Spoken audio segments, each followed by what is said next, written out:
ओम नमो भगवते वासुदेव। ओम नमो भगवते वासुदेवाय।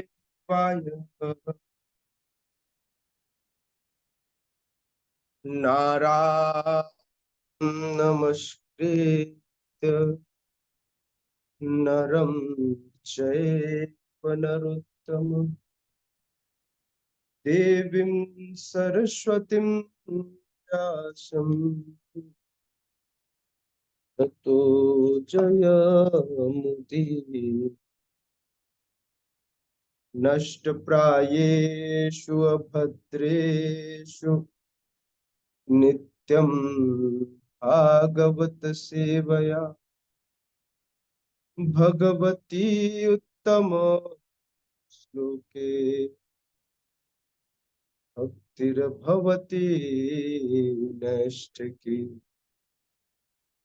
कृष्णाय वासुदेवाय देवकी नंदनाय च नंदगोपकुमाराय गोविन्दाय नमो। ॐ अज्ञानतिमिरन्धस्य ज्ञानञ्जनशलाकया चक्षुरुन्मीलितं येन तस्मै श्रीगुरवे नमः। श्रीचैतन्यमनोभीष्टं स्थापितं येन भूतले स्वयं रूपः कदा मह्यं ददाति स्वपदान्तिकम्। वन्देऽहं श्रीगुरो श्रीयुतापदकमलं श्रीगुरुन् वैष्णवांश्च श्रीरूपं साग्रजातं सहगण रघुनाथान्वितं तं सजीवं साद्वैतं सावधूतं परिजन सहितं कृष्ण चैतन्य श्री राधा कृष्ण पादान् सहगण ललिता श्री विशाखान्वितांश्च। हे कृष्ण करुणा सिंधु दीनबंधु जगतपते गोपेश गोपिका कांत राधा कांत नमोस्तुते। तप्त कांचन गौरांगी राधे वृंदावनेश्वरी वृषभानुसुते देवी प्रणमामि हरिप्रिये। वाञ्छाकल्पतरुभ्यश्च कृपा सिन्धुभ्यैव च पतितानां पावनेभ्यो वैष्णवेभ्यो नमो। जय श्री कृष्ण चैतन्य प्रभु नित्यानंद श्री अद्वैत गदाधर श्रीवासादि गौर भक्तवृंद। हरे कृष्णा कृष्णा कृष्णा हरे हरे हरे हरे राम राम राम हरे हरे। हरे कृष्णा। आप सभी को कृष्णमय सुप्रभात। आप सब आज 15 अगस्त स्वतंत्रता दिवस के अवसर पर, यह स्वतंत्रता दिवस हम सब के लिए बहुत विशेष है। कहीं ना कहीं हम सब ने बचपन से इस दिवस को एक विशेष प्रेम के साथ इसे अपनी भारत माता पृथ्वी को भी माता मानते हैं और हम अपने इस राष्ट्र को भी माता मानते हैं। और यह तो हमारा कल्चर है, हमारी संस्कृति है कि हम अपनी माँ का सम्मान इतने ही हृदय से करते हैं।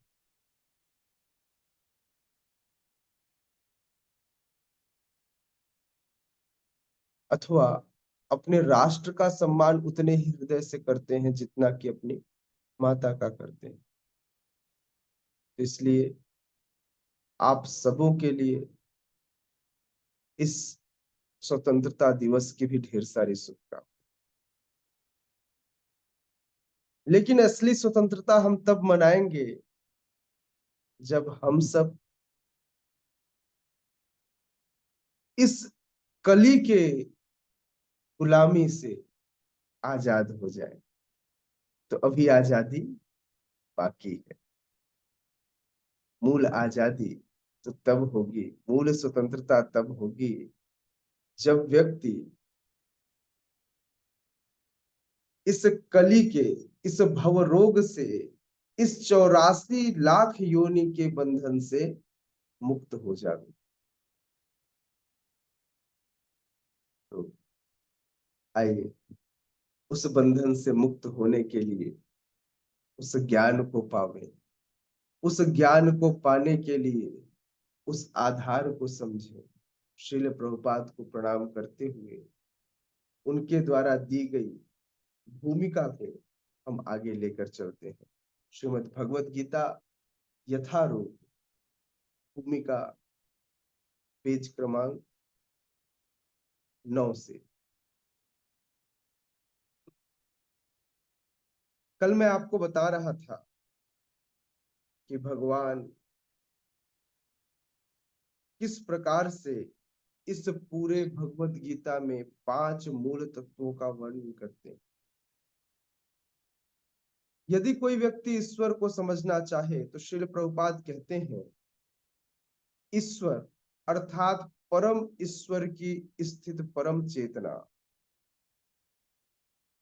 जीव भी ईश्वर होने के नाते चेतन है। प्रकृति के 2 स्वरूप बताए गए हैं, जीव और भौतिक प्रकृति। इसमें से जीव तो चेतन कहलाता है, किंतु जो भौतिक प्रकृति है वह चेतन नहीं। भौतिक प्रकृति चेतन नहीं है। पहले यह जान लेना चाहिए कि भौतिक प्रकृति चेतन नहीं है। यही अंतर है दोनों प्रकृतियों में।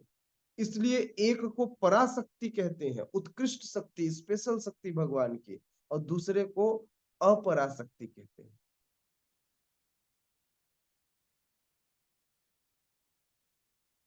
कभी यह नहीं मानना चाहिए जीव चेतन तो है लेकिन परम चेतन, परम चेतना तो भगवान के पास है। इसलिए कोई व्यक्ति ऐसा यदि कहे कि मैं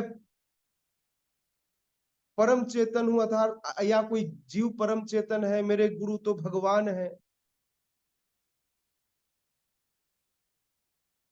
तो यह तथ्य गलत होगा, यह तथ्य ठीक नहीं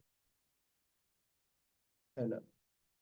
कोई भी व्यक्ति इस संसार में, इस भौतिक जगत में भगवान के अलावा कोई दूसरा व्यक्ति भगवान नहीं हो सकता।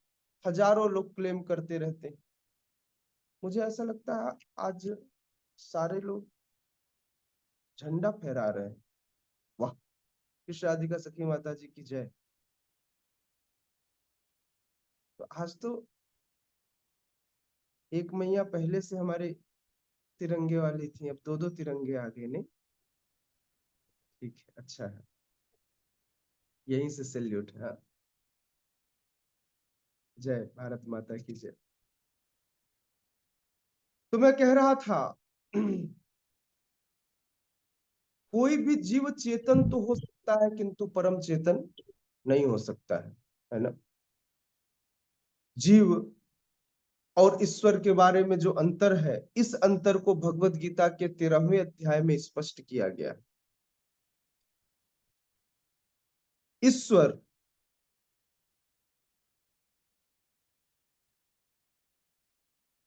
क्षेत्रज्ञ व चेतन है जैसा कि जीव भी है, लेकिन जीव केवल अपने शरीर के प्रति सचेत रहता है, जबकि भगवान समस्त शरीरों के प्रति सचेत रहते हैं। चूंकि वे प्रत्येक जीव के हृदय में वास करते हैं, अतएव वे विशेष जीव विशेष की मानसिक गतिशीलता से परिचित रहते हैं। हमें यह नहीं भूलना चाहिए। यह भी बताया गया है कि परमात्मा प्रत्येक जीव के हृदय में ईश्वर या नियंता के रूप में वास कर रहे हैं। कितने लोग इसका मतलब समझे? क्या कहना चाह रहे हैं श्रील प्रभुपाद? श्रील प्रभुपाद कहना चाह रहे हैं कि जो जीवात्मा है, वह जीवात्मा चेतन तो है, लेकिन वह केवल अपने लिए कार्य करती है। उसे अपनी चीजें फील होती हैं। मान लीजिए आपके स्कूल में टीचर ने जब सामने वाले बच्चे को पीटा हो, खैर आजकल के स्कूलों में नहीं पीटा जाता, हमारे समय में पीटा जाता था, तो देख के डर तो लगता था, लेकिन ये नहीं पता चलता था दर्द कितना है। दर्द तो अपने शरीर में ही होता है। तो हम अपने शरीर के प्रति सचेत रहते हैं। अपने, जैसे भूख मित्र को लगे तो हमको थोड़ी पता चलता है कितना भूख है, लेकिन खुद को लगे तो आदमी छटपटा जाता है। चोट मित्र को लगे तो हमको नहीं पता चलता चोट कितनी लगी है, या हमारे अलावा किसी को भी लगे तो नहीं पता चलता। मुर्गा कटे, बकरा कटे, गाय कटे, दर्द का एहसास होता है क्या? नहीं होता। वो तो एक भावनाएं जुड़ी हुई हैं, जिन भावनाओं के कारण व्यक्ति अपने इस सरल हृदय में कुछ सोचता है, कुछ समझता है, उन भावनाओं के कारण। बाकी दर्द नहीं फील होता, क्योंकि यह जीवात्मा तो केवल अपने शरीर के प्रति ही सचेत रहती। किंतु यह नहीं भूलना चाहिए कि जो भगवान है, वो हमारे इस शरीर के प्रति भी सचेत रहते हैं। अब इसको दूसरे तरीके से समझिए। व्यक्ति, मैं बार बार यह एग्जांपल देता हूं कि मान लीजिए कोई आपके कपड़े पहने और कपड़े को मिसयूज करे, मतलब बड़े रफ तरीके से पकड़े, दर्द होगा? अथवा आपकी कोई गाड़ी लेकर जाए, हाँ, कामना माता जी की कोई कार ले जाए और बड़े रफ तरीके से उसको यूज करे, दर्द होगा? क्यों दर्द होगा? क्योंकि वो मेरा है, मैं उसे अपना फील करता हूं। उसी तरह से समस्त जीव जो है, इस समस्त जीव का जो शरीर है, भगवान इसे अपना शरीर मानते हैं। इसलिए जब इसे कष्ट होता है तो भगवान को भी कष्ट होता है। भगवान समस्त जीवों के हृदय में निवास करते हैं, जैसे आत्मा निवास करता है। जब तक आत्मा निवास करता है तब तक परमात्मा भी निवास करते हैं। यही विशेषता है कि भगवान उसको फील कर पाते। जैसे मैं, मेरे हाथ पे जब मच्छर काटा ना, सिर्फ मैंने अकेले ने फील नहीं किया, कृष्ण ने भी फील किया। तो इसलिए यह बात समझनी चाहिए। श्रील प्रभुपाद आगे भी कहते हैं कि जीव भूल जाता है कि उसे क्या करना है। पहले तो वह किसी एक विधि से कर्म करने का संकल्प करता है। बचपन से याद कीजिए आपने क्या क्या संकल्प किए थे और कितने संकल्प पूरे किए। हम रोज अपने फंडास बदलते रहते हैं, रोज हमारी नियमावली बदल जाती है। कभी मैंने सोचा था डॉक्टर बनूंगा, फिर मैंने सोचा मैं आर्मी में जाऊंगा, फिर मैंने सोचा देश की रक्षा करूंगा, फिर तो रोज नए फिल्म और नया डायलॉग और नया संकल्प। हुआ क्या? बाबा जी बन गया। समझ में ही नहीं आया। हाँ, जीवन बदल गया। हम्म। श्रील प्रभुपाद कहते हैं कि व्यक्ति पहले तो वह किसी एक विधि से कर्म करने का संकल्प लेता है, फिर वह अपने ही कर्म की क्रिया और प्रतिक्रिया में उलझ जाता है, और एक प्रकार का शरीर त्यागने के बाद वह दूसरा शरीर ग्रहण करता है। देहिनो अस्मिन् यथा देहि कौमारम यौवनम जरा तथा देहांतर प्राप्ति धीरस्तत्र न मुह्यति। तो व्यक्ति क्या करता है, शरीर, वैसे तो हर क्षण उसका शरीर बदलता है। पहले बच्चा था, फिर पौगंड हुआ, युवा हुआ, जवान हुआ, और उसके बाद बुढ़ापे की तरफ बढ़ा, अंत में शरीर छोड़ा और फिर एक नया शरीर। इस प्रकार बार बार वस्त्र बदलता है। हम्म? उलझ गया अपने कर्मों के इस जंजाल में। श्रील प्रभुपाद कहते हैं कि जब वह शरीर त्यागता है तो पूर्व जन्म के कर्मों के फलस्वरूप उसे दूसरा शरीर धारण करना पड़ता है। ये कार्यकलाप तभी बदल सकते हैं जब जीव सतोगुण में स्थित हो और यह समझ सके कि उसे क्या कर्म करना चाहिए। व्यक्ति न तो रजोगुण में समझता है कि मुझे क्या कर्म करना चाहिए। यदि कोई व्यक्ति बहुत गुस्से में हो तो वह सही डिसीजन नहीं ले सकता। सही निर्णय लेने के लिए यह परम आवश्यक है कि व्यक्ति सत्वगुण में हो, बहुत शांत हो। यदि नाराजगी हो, गुस्सा हो, तो कुछ क्षण ठहर जाइए। बड़ा आवश्यक है कुछ क्षण रुकना, नहीं तो गुस्से में लिया हुआ आपका फैसला आपको भी नुकसान देगा और आपके साथ जुड़े हुए सभी लोगों को भी नुकसान पहुंचाएगा।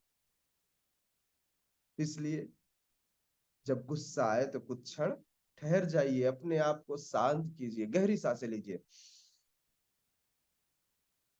नहीं हरिनाम कीजिए। सिर्फ सांसें लेने से कुछ नहीं हो। क्या करना है? हरे कृष्णा कृष्णा कृष्णा हरे हरे, हरे राम राम राम हरे हरे। ठीक है, तो सांसों के बदले हरिनाम लीजिए। इसमें बड़ा बड़ा जल्दी व्यक्ति रिलैक्स हो जाता है। सांस लेने में तो लंबी लंबी सांसें ही भरते रहता है कुछ घंटे तक। श्रील प्रभुपाद आगे कह रहे हैं कि जब व्यक्ति सतोगुण में होता है तो वह समझ पाता है इतने सारे देवी देवता हैं, इंद्र चंद्र आदि, ये सदैव सतोगुण में रहते हैं। इसको ऐसा समझ सकते हैं कि 90% समय वे सतोगुण में रहते हैं, लेकिन कभी कभी वे रजोगुण और तमोगुण के भी शिकार हो जाते हैं। और उन्हीं रजोगुण और तमोगुण की कहानियां, कथाएं, लीलाएं यह श्रीमद् भागवतम में कि फलाना देवता जो है वह नाराज हो गया तो फलाने से युद्ध करने चला गया। तो व्यक्ति जब रजोगुण और तमोगुण का शिकार होता है तो फिर कथाएं बन जाती हैं। आप देखेंगे कि हम सब अगस्त मुनि के संतान हैं, पता है ना आप लोगों को? देव भी और असुर भी। अब सोचिए, एक ही पिता के दो बच्चे और दोनों आपस में लड़ रहे हैं, देवासुर संग्राम। देव भी, सॉरी अगस्त बोल रहा हूं, कश्यप मुनि के। हाँ, कश्यप मुनि के हम सब संतान हैं और कश्यप के ही संतान। अब उनकी खूब सारी पत्नियां थी। इसी प्रकार से बड़ा विरोधाभास है। कश्यप की संतान नाग भी हैं और कश्यप की संतान गरुण जी भी हैं, और दोनों का आपस में बिल्कुल नहीं बनता। भाई भाई लड़ रहे हैं, क्या करें? सृष्टि ऐसी बनाई भगवान ने। हरि बोल। कुछ विशेष गीत चल रहा है क्या?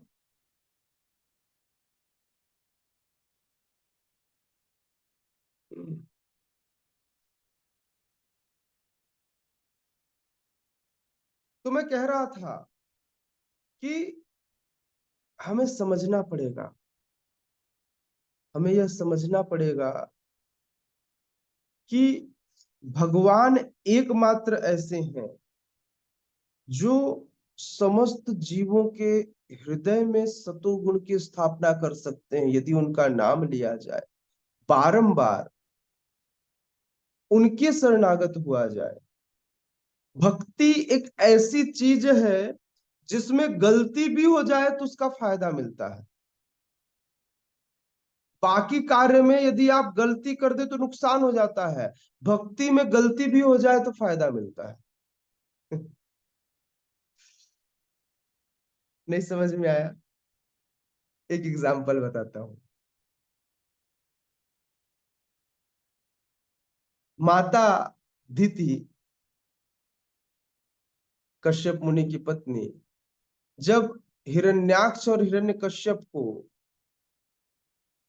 जब हिरण्याक्ष और हिरण्यकश्यप को भगवान ने मार दिया तो बड़ी नाराज हुई और अपने पति के पास जाकर कहती हैं, हे पतिदेव, मुझे आपसे ऐसा पुत्र चाहिए जो इंद्र को मार सके। सारा कार्यकलाप इसी के कारण होता है। ये जब देखो तब मेरे समस्त पुत्रों को मारने और मरवाने पे तुला रहता है। तो इंद्र को मारने वाला पुत्र चाहिए। कश्यप बोले, बड़ा परेशानी है, मेरे एक बेटे को मारने के लिए दूसरा बेटा चाहती है। बोले कोई बात नहीं, तुम्हें चाहिए ना, मैं एक व्रत बताता हूँ, और इसे इस ये निष्ठा है, इसी निष्ठा के साथ भगवान की भक्ति करते हुए इस व्रत का पालन करना, देखना गड़बड़ मत करना। ओके।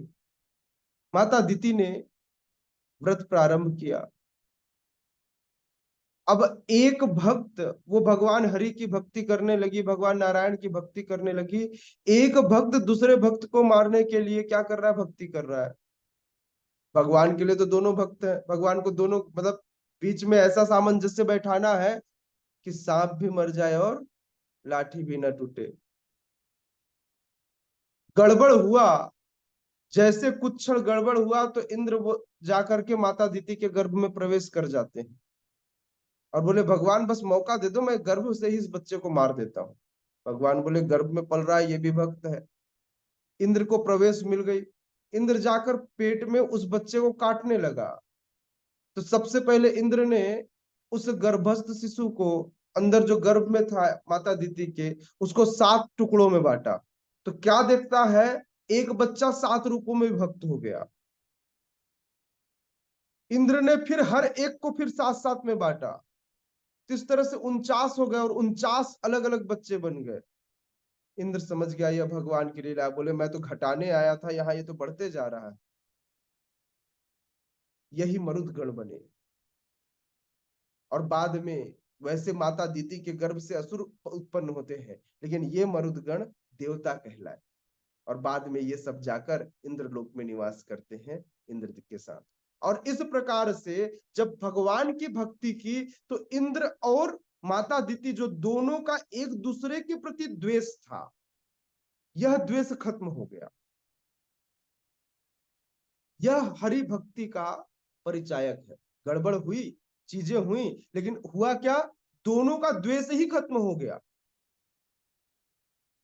इसलिए भक्ति करना आवश्यक।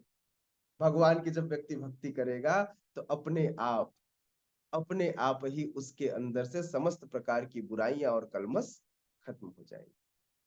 श्रील प्रभुपाद आगे कहते हैं, परम चेतन ईश्वर जीव से इस मामले में समान है कि भगवान तथा जीव दोनों की चेतनाएं दिव्य है। यह चेतना पदार्थ के संयोग से उत्पन्न नहीं होता, ऐसा सोचना भ्रांति मूलक है। भगवत गीता इस सिद्धांत को स्वीकार नहीं करता कि चेतना भौतिक संयोग की किन्हीं परिस्थितियों से उत्पन्न होती है। समझ सकते हैं आप कि कोई भी जीव के अंदर चेतना भौतिक संयोग से उत्पन्न नहीं होती। यह चेतना तो भगवान के द्वारा दी जाती है। नहीं तो रोबोट के अंदर भी चेतना होता है ना, लेकिन उसके अंदर कोई चेतना नहीं होता। जितना इनबिल्ट किया जाता है उतना ही समझ में आता है। अब देखिए हमारे अंदर क्या है, हमको जब समझा दिया जाता है, बता दिया जाता है, तो हम अपनी चेतना विकसित कर लेते हैं, क्योंकि हम कुंठित होकर बैठे हैं। परम चेतना हमारी है, बस छुपी हुई है, उस चेतना का हम प्रयोग नहीं करते। भौतिक संपर्क में आकर उसे कलुषित कर देते हैं, उसे दूषित कर देते हैं। ठीक है।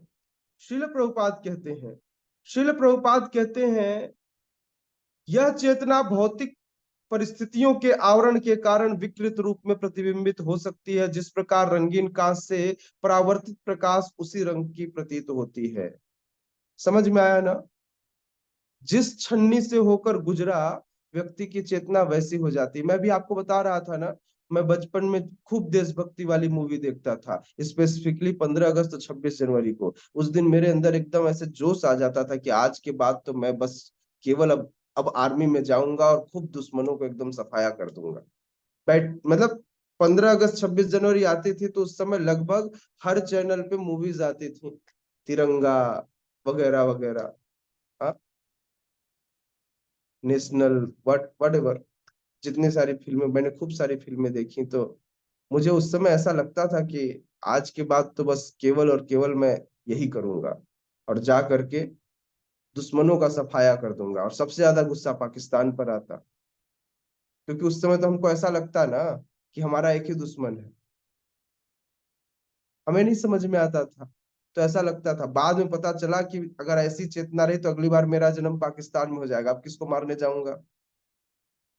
अभी मैं अभी मैं हिंदुस्तानी हूँ, बाद में पाकिस्तानी हो गया, फिर अमेरिकन हो जाऊंगा।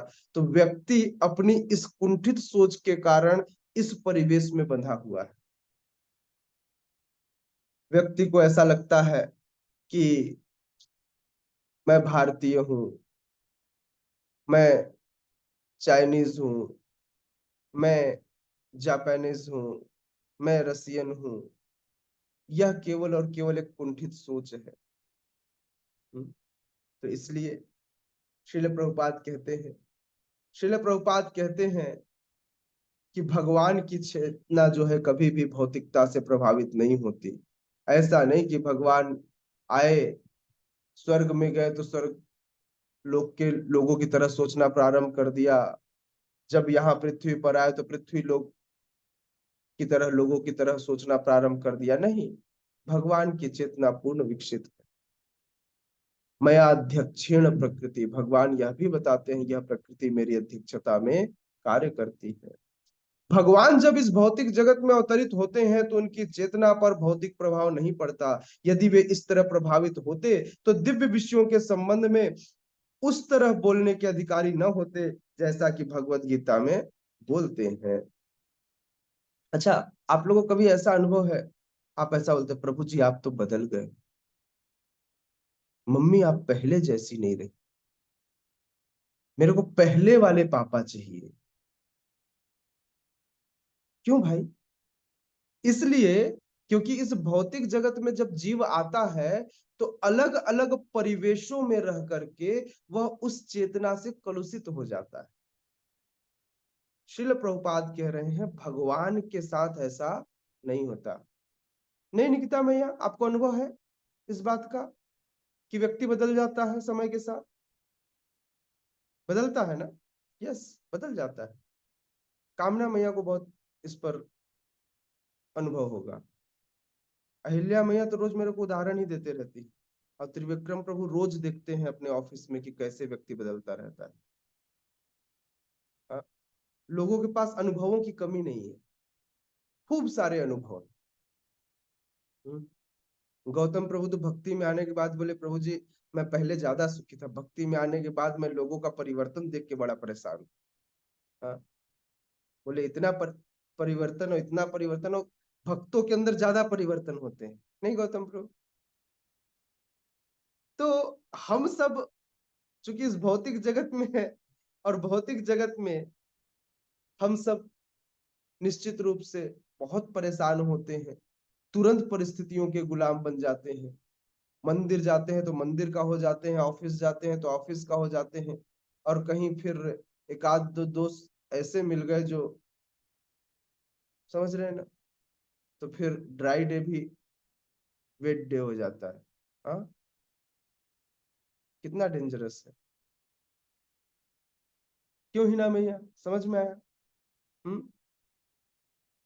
तो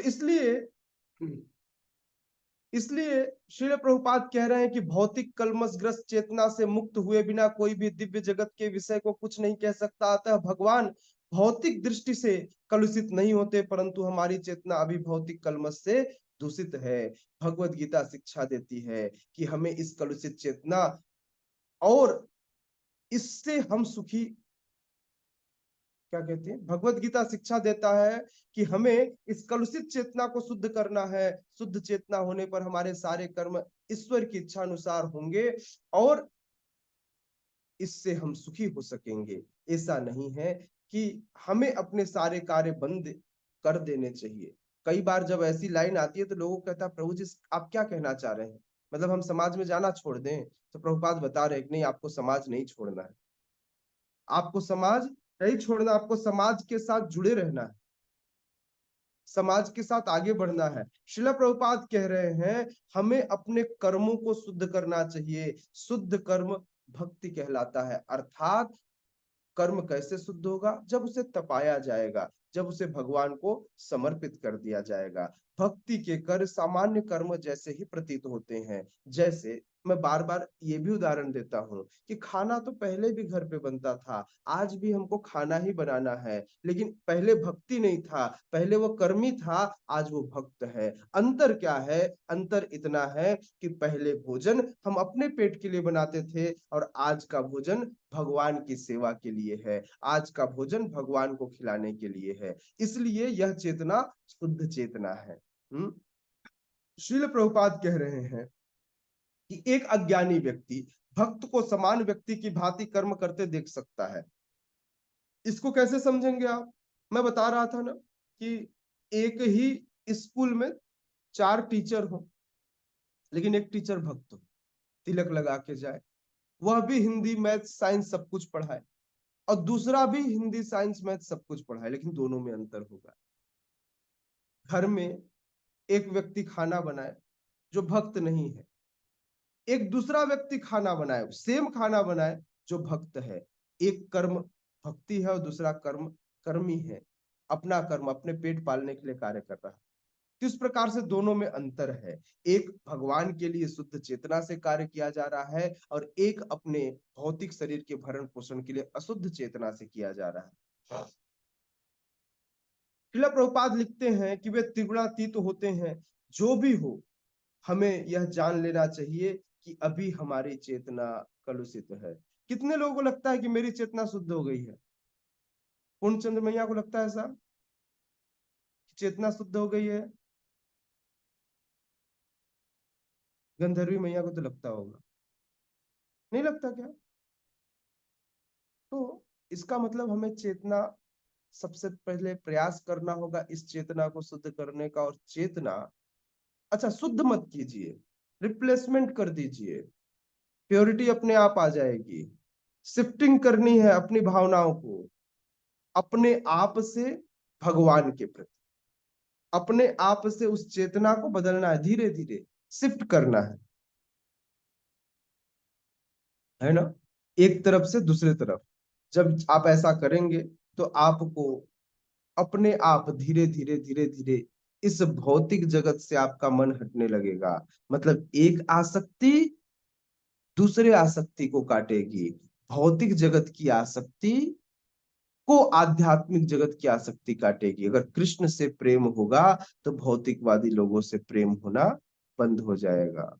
हाँ, इसके अच्छे एग्जाम्पल हैं कृष्ण राधिका सखी माता जी। हाँ, भौतिकता में लिप्त।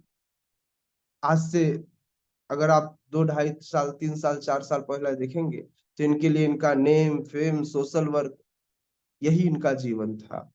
आज पूरी दुनिया को छोड़ करके अपने आप को शिफ्ट किया। आज भी परेशान होती हैं, लेकिन अब कृष्ण के लिए, अब जगन्नाथ जी के लिए।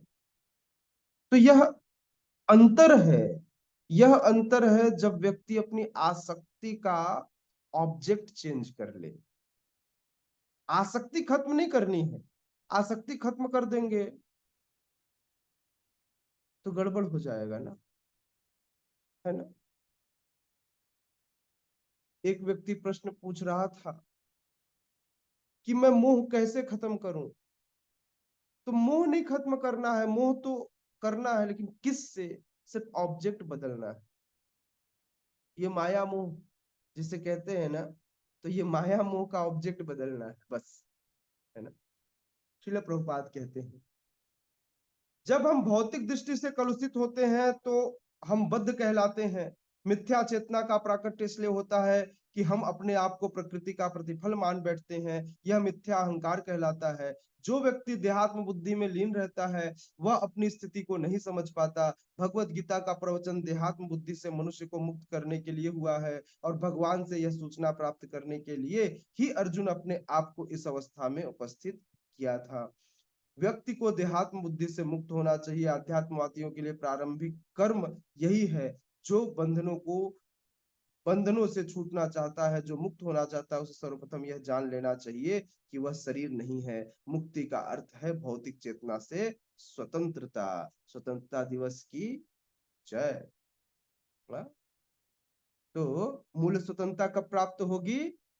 जब व्यक्ति अपने इस शरीर की, जब व्यक्ति यह जान लेगा कि सर्वप्रथम वह यह शरीर नहीं है, इस शारीरिक चेतना से जब मुक्त होगा, तब जाकर के ऐसे व्यक्ति को, तब जाकर के हम ऐसे व्यक्ति को स्वतंत्र मानेंगे। तो हम हर व्यक्ति के लिए, फिर हमारे लिए 365 दिन स्वतंत्रता है, क्योंकि हर व्यक्ति किसी न मतलब जिस दिन आप जिस व्यक्ति को भक्त बना दो, तो बोलना आज से यह आपके लिए स्वतंत्रता दिवस, तो उसके लिए उस दिन को हम स्वतंत्रता दिवस मनाएंगे। समझ में आ रहा है ना? जिस दिन उसकी भौतिक चेतना खत्म हो जाएगी, क्योंकि परेशानी क्या है भाई, इस 15 अगस्त को हम बंधन से मुक्त हुए थे, तो उसी तरह से आप देखो कि व्यक्ति कब बद्धात्मा से मुक्तात्मा की ओर आगे बढ़ता है, वह उसके लिए स्वतंत्रता दिवस होगी, है ना? श्रीमद् भागवतम में भी मुक्ति की परिभाषा कुछ इस प्रकार से दी हुई है। मुक्तिर्हित्वान्यथा रूपम स्वरूपेण व्यवस्थित ही। मुक्ति का अर्थ है इस भौतिक जगत की कलुषित चेतना से मुक्त होना और शुद्ध चेतना में स्थित होना। भगवत गीता के सारे उपदेशों का मंतव्य इसी शुद्ध चेतना को जागृत करना है। इसलिए हम गीता के अंत में इसलिए हम गीता के अंत में कृष्ण को अर्जुन से यह प्रश्न करते हुए पाते हैं कि विशुद्ध चेतना को प्राप्त हुआ या नहीं। आ? यह प्रश्न अर्जुन का है कि वह विशुद्ध चेतना, शुद्ध नहीं, अति शुद्ध, अति शुद्ध को कहते हैं विशुद्ध, है ना? तो विशुद्ध चेतना को प्राप्त हुआ या नहीं। शुद्ध चेतना का अर्थ है भगवान के आदेशानुसार कर्म करना। यदि कोई व्यक्ति शास्त्रों के आदेशों को, शास्त्र भगवान की वाणी कही गई है, तो भगवान की वाणी के अनुसार कार्य करे, यही शुद्ध चेतना का सार है। भगवान का अंश होने के कारण हम में चेतना तो पहले से ही रहती है, लेकिन बस परेशानी इतनी है कि जहां गए हम उसके हो लिए। जिस गली गए उस गली के हो गए। नहीं, ऐसे मत स्वरूप बदलिए भाई, गड़बड़ हो जाएगा। हाँ, सब गली में जाकर सब गली का पानी पियेंगे, अच्छा नहीं है। किंतु जब भगवान आते हैं, तो भगवान वे व्यक्ति हैं जो किसी से मोहित नहीं होते। भगवान किसी पर आसक्त नहीं होते, प्रेम सबसे करते हैं, लेकिन भगवान के ऊपर किसी का रंग नहीं चढ़ता। हाँ? भगवान अपने आप से, कई बार अपने आप से बड़ा प्रेम कर लेते हैं, या अपने आप से बड़ा प्रभावित हो जाते हैं। जैसे अपने नाम की महिमा से प्रभावित हो गए, अपने ही दूसरे स्वरूप श्रीमती राधा रानी से प्रभावित हो गए, और श्रीमती राधा रानी के भाव को फील करने के लिए चैतन्य महाप्रभु बनकर आ गए। तो यह भगवान किससे प्रभावित होते हैं? अपने आप से। भगवान किसी और से, किसी भौतिक चेतना से प्रभावित नहीं होते।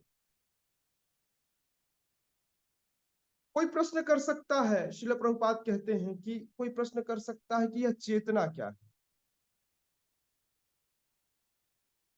तो श्रील प्रभुपाद कहते हैं यह चेतना है कि मैं हूं। अब फिर प्रश्न पूछ सकता है इसका क्या मतलब है? तो कहते हैं सिर्फ अपने ही अस्तित्व को मानना, यह कलुषित चेतना है, कि केवल मैं ही सर्वे सर्वा हूं, अहंकार, विमूढ़ात्मा, कर्ता, अहमिति मन्यते। जबकि भगवान श्रीमद् भगवत गीता में घोषणा करते हैं, भुक्ता राम यज्ञ तपसाम सर्वलोक महेश्वर। भगवान भगवत गीता में कहते हैं कि मैं ही समस्त यज्ञों के फल को भोगने वाला हूं। भुक्ता राम यज्ञ तपसाम। फिर भी व्यक्ति बड़ा कंफ्यूज है, व्यक्ति को लगता है कि मैं ही करने वाला हूं। तो इसलिए श्रील प्रभुपाद कहते हैं कि भौतिक चेतना के दो मनोमय विभाग हैं। एक के अनुसार मैं सृष्टा हूं और दूसरे के अनुसार मैं भोगता हूं। मैं करने वाला हूं और करके कर्मफल भोगने वाला भी मैं हूं। यह दो अर्थ है, लेकिन वास्तव में भगवान ही सृष्टा है और भगवान ही भोगता है। करने वाले भी भगवान, सृष्टि की रचना करने वाले सृष्टा, अर्थात किसी कार्य को करने के लिए हमें जो बल प्राप्त होता है वह भी भगवान देते हैं, और उस कर्म के फल को भी भोगने वाले भगवान है। इसलिए भगवान कहते हैं कर्मण्येवाधिकारस्ते मा फलेषु कदाचन। बोले कर्म पर आपका अधिकार तो है, लेकिन फल पर आपका कोई अधिकार नहीं है। श्रील प्रभुपाद आगे लिखते हैं कि मशीन का कोई एक पुर्जा संपूर्ण मशीन के साथ सहयोग करता है, इसी प्रकार शरीर का कोई एक अंग पूरे शरीर के साथ सहयोग करता है, हाथ पांव आंखें आदि। लेकिन वास्तविक में न तो आंख भोगता है, न तो कान भोगता है, न तो जिह्वा भोगता है। ये सारे के सारे ये सारे के सारे इन सब में यदि ऐसे देखा जाए तो भोक्ता कौन है? तो इस शरीर का जो मूल विषय का है ना, वो ये पेट है। अच्छा, पेट मेरा दिखाई दे रहा है क्या? नहीं दिखाई दे रहा, ऊपर आता हूं। ऐसे पेट, सभी लोग अपने अपना पेट देखिए। किसके लिए कार्य करते हैं? बोलते हैं ना प्रभु जी काम करना पड़ता है। क्यों? बोले पापी पेट के कारण प्रभु जी। मतलब भोगने वाला कौन है? पेट। भूख कहाँ लगती है? पेट में। दांतों में लगती है क्या? आंखों में लगती है? नहीं। किसको लगती है? पेट में। असली भोक्ता ये है, लेकिन ये करता कुछ नहीं है। कमाना, काम पर जाना, ये हाथ पैर का काम है। देखना आंख का काम है। फिर कुछ जब खरीद के लाओ तो पकाना, हाथ आंख कान सब मिलकर करते हैं। पक जाए तो मुंह तक लाना, यह हाथ करता है। फिर चबाना, दांत करता है। उस जिह्वा से उसको आप लार से लपेटते हो, तब वो पेट के अंदर जाता। सुकून किसको मिलता है? पेट को। हाँ, पेट को।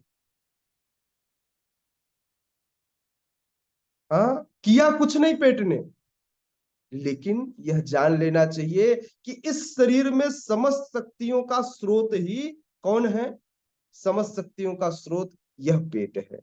इसलिए यदि भगवान को सेटिस्फाई, पेट को सेटिस्फाई किया गया तो हाथ को ताकत मिल गई, आंखों को दृष्टि मिल गई, कान अच्छे से सुन पा रहे हैं। कब? जब पेट भरा हो तब।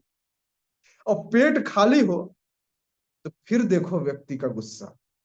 हाँ, तो इसलिए नहीं बताऊंगा उनका नाम। जब वो गुस्से में रहते हैं तो हम उनके पास प्रसाद लेकर जाते हैं, थोड़ा पा लीजिए, थोड़ा कम हो जाएगा। क्या? गुस्सा। गुस्सा तो पेट के कारण आ रहा था। व्यक्ति को समझ में ही नहीं आ रहा था मैं चिल्ला क्यों रहा हूं। बाद में समझ में आएगा, अच्छा मुझे भूख लगी है क्या, खा ले।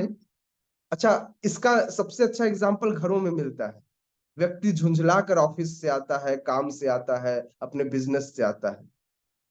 बीवी क्या करती है, पत्नी क्या करती है? घर पे बड़ा अच्छा पकवान बना के रखती है। पत्नी मतलब घर पे रहने वाला। अब वो पत्नी भी बाहर काम करने जा सकती है, मतलब मैं यहाँ पर ऐसा नहीं कह रहा हूँ कि पति और पत्नी कौन, मैंने घर में रहने वाले पत्नी और जो घर के बाहर जो काम करता है वो पति। तो जब घर पे सोचिए आपको बढ़िया गरम गरम, आप बाहर से काम करके आओ, खूब आपका जो बॉस है वह खूब आपको डांटा हो, खूब गाली दिया हो, आज खूब झुंझलाया हो आपके ऊपर, आप एकदम फ्रस्ट्रेट होकर वहां, अपने बॉस को तो गाली दे नहीं सकते, वहां तो सुनने का ही तनख्वाह लेते हैं।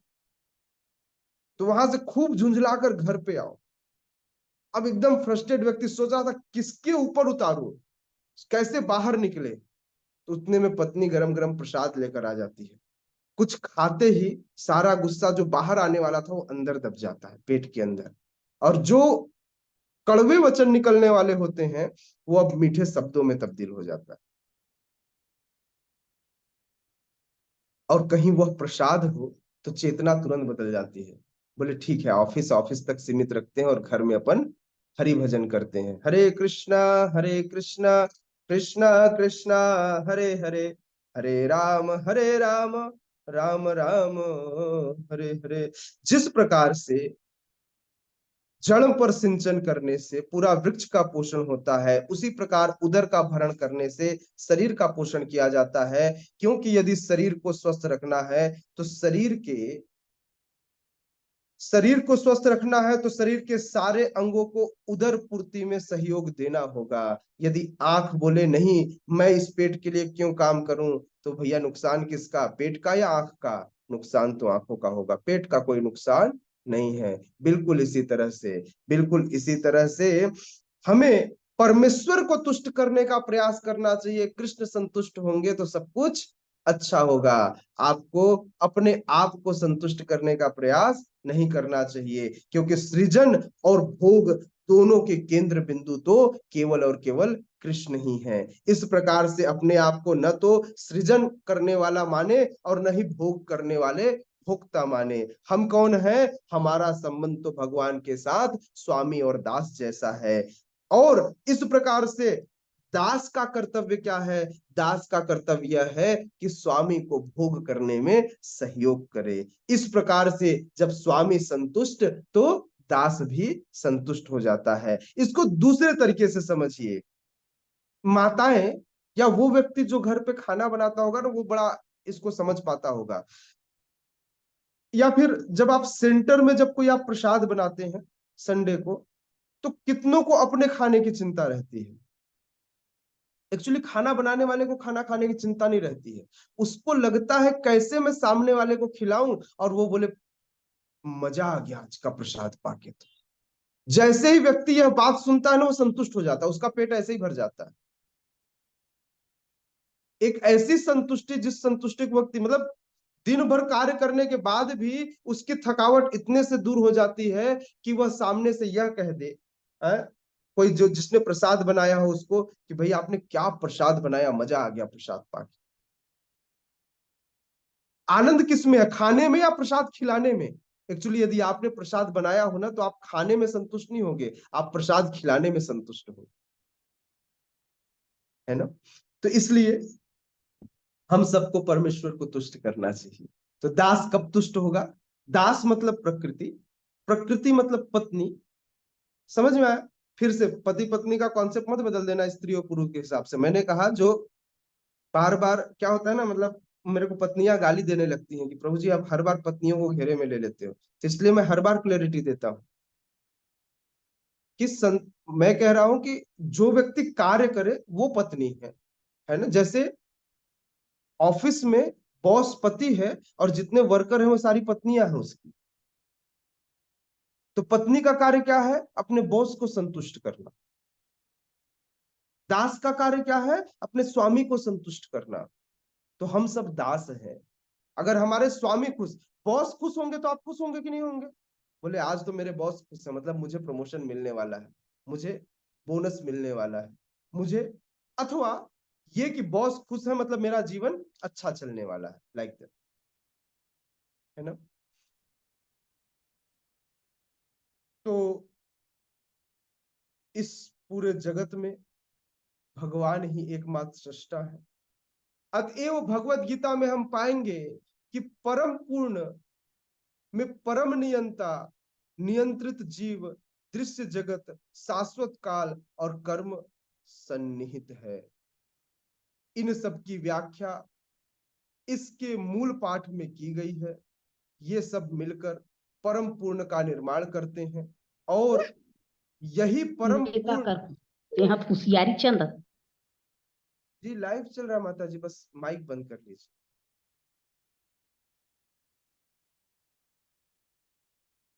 सॉरी। श्रील प्रभुपाद कहते हैं कि यही परम पूर्ण तथा परम सत्य पूर्ण पुरुषोत्तम भगवान श्री कृष्ण है, जिनके लिए इन 5 मूल तत्वों की व्याख्या की गई है। इन सबको जब मिला दिया जाता है तो पूर्ण हो जाते हैं। और ये पूर्ण कौन है? ये पूर्ण ही पूर्ण पुरुषोत्तम भगवान है। सारी अभिव्यक्तियां उनकी विभिन्न शक्तियों के फलस्वरूप है। वे ही परम पूर्ण है। तो कितनों को आज समझ में आया कि रियल स्वतंत्रता क्या है? चलिए बताइए एक एक शब्दों में। शुरू करें संध्या मैया से।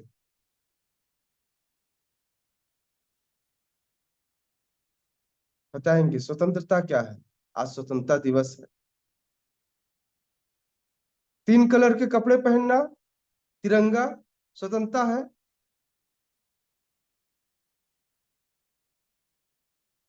ठीक। यस, कामना मैया बताएंगी। कपड़े के प्यार से बाहर निकलना है, गाड़ी के प्यार से बाहर निकलना है, और बार बार जो लगता है कि शरीर को दुख हो रहा है, तकलीफ हो रही है, उससे बाहर निकलना है। और यस, थैंक यू। और कुछ एक लाइन कुछ और, सब लोग एक एक लाइन बताइए कुछ भी। दंडवत यस, प्रणाम प्रभु। गौतम प्रभु बताएंगे दंड प्रणाम। यस, गौतम प्रभु। हरे कृष्ण प्रभु दंड प्रणाम। प्रभु जी, जी 84 लाख योनियों से बाहर निकलना है, बार बार जन्म ओके, मृत्यु। Thank you. त्रिविक्रम प्रभु, क्या सोचते हैं स्वतंत्रता के बारे में?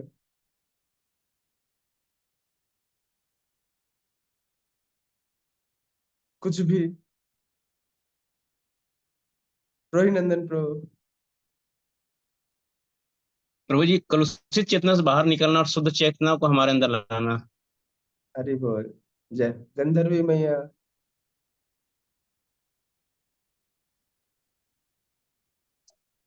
हरे कृष्ण प्रभु जी, दंडवत प्रणाम। जी मैया।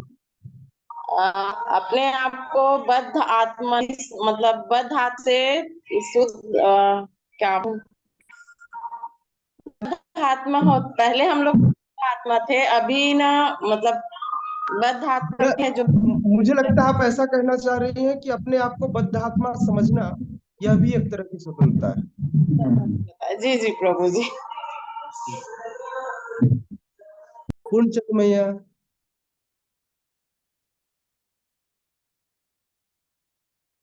हरे देख लीजिए, कृष्ण प्रभु जी, धन्यवाद मैं प्रणाम। पढ़ाता हूँ, इसका मतलब एग्जाम तो मैं लूंगा ना।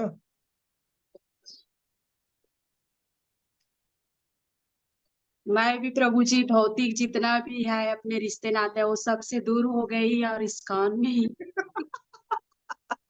देखिए, सब मेरे को बोलते हैं कि अब तो मतलब मेरे को दुश्मनी समझते हैं प्रभु जी, अब जाना आना बंद कर दी पहले से और ये तो इसमें रहती ये तो हूँ। उल्टा हो गया। भक्तों को तो लोग अपना मित्र मानते हैं, आपको दुश्मन समझने लगे। नहीं ठीक है, नहीं, मैं ऐसा ही भक्तों को होता अपने है। मित्र मानती हूँ प्रभु जी, नहीं, मतलब आपकी रिश्ते नहीं नाते बात को कर रहा हूँ। मानती हूँ। इस यही चेतना है लोगों की, है ना। समय के साथ ये बहुत अच्छा होगा, है ना, आपको अच्छा लगेगा। यस, हिना मैया। प्रभु जी भौतिक आसक्ति को त्याग कर भगवान की भक्ति में आसक्त होना। हरि बोल। जय जय।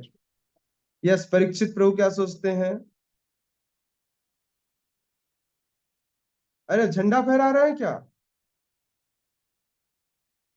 उठे ही नहीं, और नींद हरे में कृष्णा झंडा प्रभु जी। फहरा रहे हैं। हरे तो कृष्णा प्रभु उठे? जी। ये देखो, मैं बोला था उठ ना उठा नहीं है। उठाए वो प्रभु जी, नहाने चला गया था, कुछ काम था अचानक से। अच्छा, नहाने तो काम था तो काम करते ना, नहाने क्यों गए? व्यक्ति को काम आता है तो काम अरे करता, नहाता है। बिना नहाए भक्ति वाला चीज कुछ करना सही नहीं है। हाँ तो फिर छोड़ो, अभी कुछ नहीं बोलूंगा, पर्सनल मिलना तो बताऊंगा। ठीक है। यस, ठीक है। ललिता मैया क्या सोचती हैं? हरे कृष्णा प्रभु जी, दंडवत प्रणाम। जी मैया प्रभु जी। जी भौतिक कर्मों को छोड़कर आध्यात्मिक कर्म में आगे बढ़ना। हाँ, बिल्कुल ठीक है। और कोई कुछ बताना चाहेगा? जो नया पॉइंट, कुछ पुराना ही मत बताइएगा, बाकी तो लोगों ने बताया। मिथ्या अहंकार को मिटाना प्रभु जी। यस, ये बिल्कुल शास्त्रिक लाइन है। Thank you. Okay, now question ले लेते हैं, एक दो, अगर है तो। नहीं है तो 1 घंटे और थोड़ा क्लास ले लेते हैं। यस। यस गौतम प्रभु। हरे कृष्ण प्रभु जी, धन्यवाद प्रभु जी। धन्यवाद। जैसे कि जो ज्ञान है वो हम सत्वगुण में रहते हैं तब हमें आता है, और जो पुण्य अर्जित करते हैं तो सत्वगुण में रहे, मतलब सत्वगुण ही पुण्य करेंगे तब जाके वो स्वर्ग वगैरह में जाते हैं। जैसे इंद्रदेव है, तो वो जैसे सत्व गुण में है तब जाके उन्हें मतलब अच्छा भक्त बने और उनको वो पोस्ट मिला होगा। तो उनके जो निगेटिव पॉइंट रहते हैं, जैसे वो जिस मतलब रजोगुण या तमोगुण में आते होंगे, तो वो सब प्रभु जी शास्त्रों में क्यों दिखाया जाता है वो निगेटिव चीजों को, कि मतलब ये इस गुण में आए, वो सारी चीजें क्यों दिखाया जाता है, मतलब बताते हैं। ताकि उस व्यक्ति समझ सके कि हमको इस रजोगुण में नहीं रहना है, ताकि हम उस चेतना से बाहर निकल सके, ताकि हम ऐसी गलती न करें। व्यक्तियों के गलतियों को ही हाईलाइट किया जाता है और हाईलाइट करके बताया जाता है कि यहाँ जैसे आप देखेंगे किसी के जीवन में जो विशेष घटनाएं होती हैं तो अच्छी और बुरी दोनों पहलू दिखाए जाते हैं, और विशेषकर गलतियों को ज्यादा पॉइंट आउट किया जाता है कि ये गड़बड़ है। जैसे अगर हमारे रोहिणी नंदन प्रभु कोई साइट डेवलप करते हैं तो उस साइट में अच्छी जितनी चीजें होती हैं उसके बारे में लोग बताएं ना बताएं, जहां पर गड़बड़ हो जाती है बताते प्रभु जी ये वाला कोना ना ठीक नहीं बना, ये सीढ़ी में ना इसमें थोड़ा बहुत अच्छा इंक्लाइनेशन नहीं है प्रभु जी, यहाँ पर थोड़ा और अच्छा हो सकता था। तो कमियों को इसलिए दिखाया जाता है ताकि व्यक्ति उससे सीख ले। और अंततः अगर आप देखेंगे तो कैसे व्यक्ति पुनः सत्व गुण को अर्जित करता है, कैसे पुनः भक्ति करता है। चाहे गोवर्धन पर्वत भगवान को उठाना पड़ा हो, लेकिन अंततः क्या हुआ, अंततः यह हुआ कि इंद्रदेवों ने भगवान के शरणागत होना स्वीकार किया। तो जीव की यही दशा है कि वह भगवान की शरण ग्रहण करे। तो इसलिए इन समस्त उदाहरणों से हमें अपने मूल स्वाभाविक स्थिति को पाने में सहायता मिलती है, इसलिए शास्त्रों में ऐसे उदाहरण प्रस्तुत किए जाते हैं।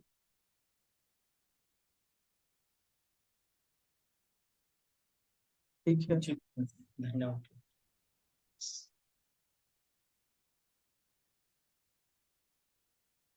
यस, कृष्ण राधिका सखी माता जी।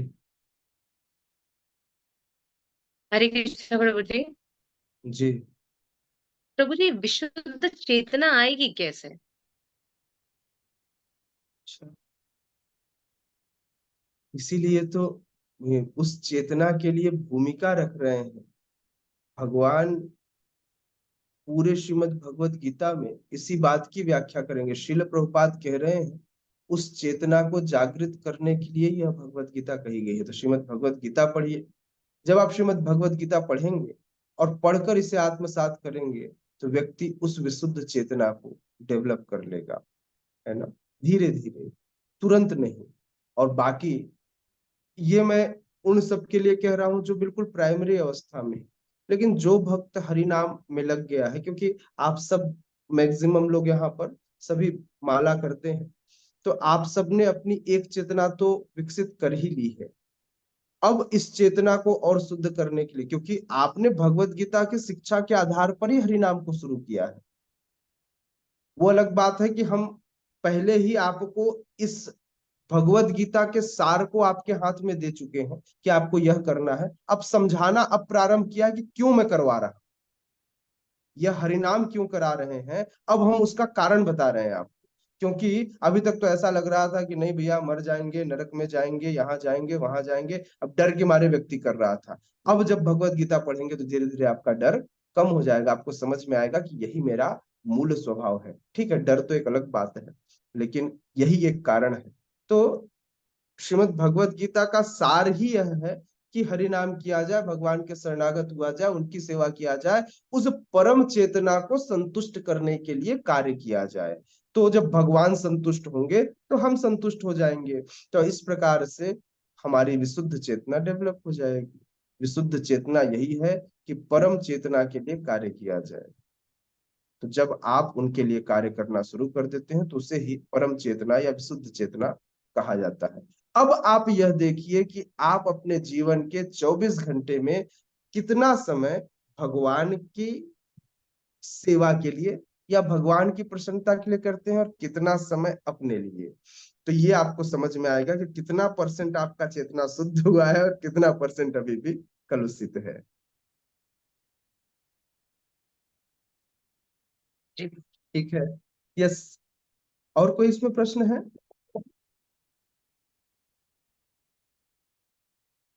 माता जी संतुष्ट हैं आप मेरे उत्तर से? जी प्रभु जी। ओके, कामना में है। लेकिन प्रभु जी, हम जितने भी भक्त हैं जो जोड़े हुए हैं या जो इस चीजों को जानते हैं, उसके बाद भी हम गीता जानने बाद उसी सकाम कर्म के पीछे भग रहे होते हैं। बोले ये कि इस भगवत गीता में कर्म करना महत्वपूर्ण बताया गया, इसलिए हम कर्म के पीछे भग रहे हैं। और ये भी कहते कि ये भगवान के दिए हुए आदेश हैं, तब फिर हमारी चेतना कहाँ तक शुद्ध हो पाई? या ये कहना कि ये जितना कुछ भी हो रहा है, हम जो भी कार्य कर रहे हैं, क्योंकि यहाँ पर लिखा हुआ है, आपने जैसे बताया, श्रील प्रभुपाद कह रहे हैं कि मैं को हम समझना भी विशुद्ध चेतना है। लेकिन यहाँ तो प्रभु जी कहीं पर भी ये चीजें नहीं दिखाई देती, तब हमारी चेतना को शुद्ध होने का स्तर कहाँ तक जाएगा? अगर हमने प्रसाद भी बनाया तो पहले ये दिमाग में आता है, बिल्कुल सबके आता होगा, हम भी पापी जीव हैं, हमारे भी मन में आता है, क्या लोगों को प्रसाद पसंद आएगा? क्या लोग हमारी प्रशंसा करेंगे? क्या ऐसा होगा? उस तो फिर ये चेतना शुद्ध कहाँ है प्रभु जी, कि हम इतनी सेवा या कण कण मात्र भी हम सेवा कर रहे हैं, तो भी तो हमारी चेतना उस प्रशंसा में लीन है। तब फिर कैसे आए ये शुद्ध भाव? मैंने वही तो कहा, इसको परसेंटेज वाइज देखिए कि कितने समय आप भगवान के बारे में सोच सकते हैं, कितना आप भगवान के लिए करते हैं और कितना अपने के लिए करते हैं। इसीलिए चैतन्य महाप्रभु ने 8 ही शिक्षा दी हमको, 8 श्लोक के फॉर्म में। और उसमें वे कहते हैं तृणादपि सुनीचेन, सबसे पहले व्यक्ति को अपने आप को नीच मान लेना चाहिए, लेकिन हम नहीं मानते। तो यह अवस्था कैसे आएगी? हाँ, तरोरपि सहिष्णुना, आज तो हमको कोई गाली दे तो हमको लगता है, हाँ, मान लीजिए कभी ऐसा पेड़ को आपने बोलते हुए सुना है क्या? बोले प्रभु जी मेरी कोई गलती नहीं है, मुझे क्यों काटा जा रहा है? आप पेड़ काट दो, तोड़ दो, मरोड़ दो, फल उसके खींच लो, कुछ नहीं कहता वो। यह सहिष्णुता डेवलप करनी है। अमानिना मान देना, मान की इच्छा नहीं करनी है और सदैव दूसरों को सम्मान करना है। कीर्तनीय सदा हरि, और इस प्रकार व्यक्ति पूरे जीवन भर हरिनाम संकीर्तन कर सकता है यदि यह गुण डेवलप हो जाए। बड़ी परेशानी है, कह रहे हैं कि यदि ये 3 गुण डेवलप होंगे तो व्यक्ति जीवन भर क्या कर सकता है? हरिनाम संकीर्तन कर सकता है। इसीलिए हमने क्या किया, हमने जबरदस्ती बोला हरिनाम संकीर्तन करो, फोर्सफुली, डंडा लेकर के। सुबह सुबह उठ के जाके भक्तों, उठो मंगल आरती का समय हो गया, मन नहीं है तो भी नहला दिए, भगवान के सामने खड़े कर दिए, यह फोर्सफुली कीर्तन कराया गया। तो इस कीर्तन करने से पहले श्लोक में कहते हैं चेतो दर्पण मार्जनम, चित्त रूपी दर्पण का मार्जन होता है। बारंबार जब हमारी नाम करते हैं जबरदस्ती, छोटे बच्चे को दवाई पीने की इच्छा होती है क्या? तो अपने आप को हमें अबोध मान लेना चाहिए। भौतिक जगत में फंसे हुए अबोध लोग, जो भौतिक जगत को ही सब कुछ मान बैठे। छोटे बच्चे के लिए खेलना ही सब कुछ होता है, हम भी भौतिक जगत में खेल रहे हैं, हम भी बच्चे हैं। अब ऐसे छोटे बच्चे को बीमारी हो गई, बुखार आ गया, टाइफाइड हो गया, मम्मी पीछे पीछे दवाई लेकर दौड़ रही है, तो कई बार हाथ पैर जोड़ करके, कीर्तन करके, कथा करके, किसी तरह से हरिनाम रूपी दवाई पिलाया जाता है। प्लीज कर लो, माला कर लो, अच्छा लगेगा, करना चाहिए। कुछ नहीं तो मैं कह रहा हूं ना, मैं पति हूं, करो, जबरदस्ती ही सही। तो जबरदस्ती ही सही, जब व्यक्ति ऐसे हरिनाम करता है अथवा अपने इंटेलिजेंस का प्रयोग करके कि सब बड़े बड़े लोग कर रहे हैं मैं भी करता हूं, बिना मन के भी करता है, तो भी यह चेतो दर्पण मार्जनम, यह हरिनाम चित्त रूपी दर्पण का मार्जन करती है। और उसके अंदर धीरे धीरे यह गुण विकसित होगा, 1 दिन में नहीं, 2 दिन में नहीं, 3 दिन में नहीं। हो सकता है आप जैसे शुद्ध भक्तों का 1 सेकेंड में आ जाए, लेकिन हर व्यक्ति के लिए इसके लिए समय का पैमाना अलग अलग होगा। कोई 1 सेकंड में प्राप्त कर लेगा, कोई 1 मिनट में, कोई 1 घंटे में, कोई 1 दिन में, कोई 1 सप्ताह में, कोई 1 महीने में, कोई 1 साल में, कोई 1 जीवन में, और कोई 10 जीवन में, या फिर किसी को कई जन्म लग सकते हैं। डिपेंड करता है कि आपने कितना प्रयास किया, आपका एफर्ट कितने परसेंट था। यदि आपका एफर्ट 1% है तो 1% चेतना शुद्ध होगी, आप 1% ये क्वालिटी डेवलप कर पाओगे। जितने परसेंट आपकी एफर्ट होगी उतने परसेंट आउटपुट आएगा। अब एफर्ट और भगवान की कृपा दोनों मर्ज होगी तो रिजल्ट आएगा। तो कृपा कब आएगी? जब भगवान आपका एफर्ट देखेंगे। चिंता मत कीजिए, आपका एफर्ट भगवान बर्बाद नहीं होने देंगे, सब कुछ ठीक होगा।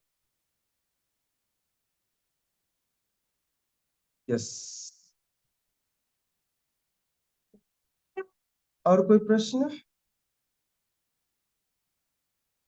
Okay, thank you. Jagat Guru Srila Prabhupada की